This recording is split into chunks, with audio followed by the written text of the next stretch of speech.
Hi, Stephen from Owner Disown. Today we're going to be taking a look at the HP NV360M. It's the model which has the AMD 2500U Ryzen CPU in it. So as you may know, they've done the 2700U and the 2500U. And it competes with the likes of the i7-850U type of CPU. But of course it's got a much better graphics card. It's got the Radeon Vega graphics with 8 compute cores in, turboing up to about 1100 megahertz. So that's comparing it to, say, the Intel HD 620, and it's should be better than that. So this is an unboxing. We'll take a look and see pretty much what's inside. This is an open box. Now typically you can buy this for around about $750 versus $950 for the Intel 855U one, which I mentioned. So I think it's probably quite a good deal. It is a convertible, so it goes to tablet mode, and we'll have Windows Ink support as well. Now you can pick up open boxes for about $700 or even less. I actually got this one on sale for about $600. So and there you have it. It's a nice looking, as usual.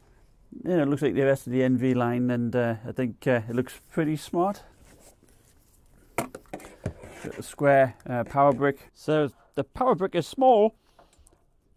Very hard to see the power wattage there. It's actually 65 watts. You need an electron microscope to actually see it.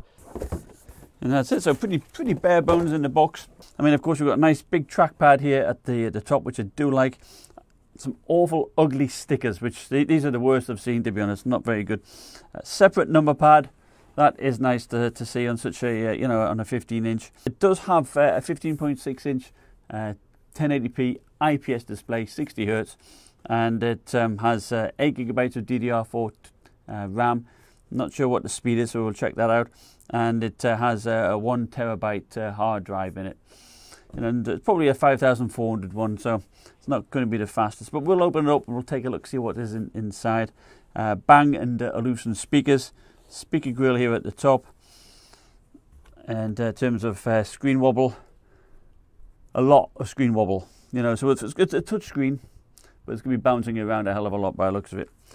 Flex, not much flex on the screen, which is nice.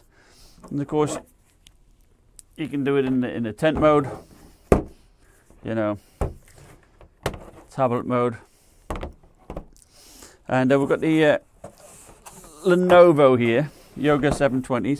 Do a quick side by side.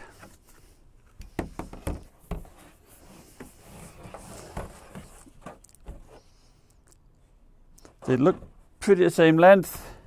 The HP NV is slightly deeper that way, and thickness, pretty much a comparable thickness there. So, and in terms of weight, so it's saying 4.9 pounds on the NV.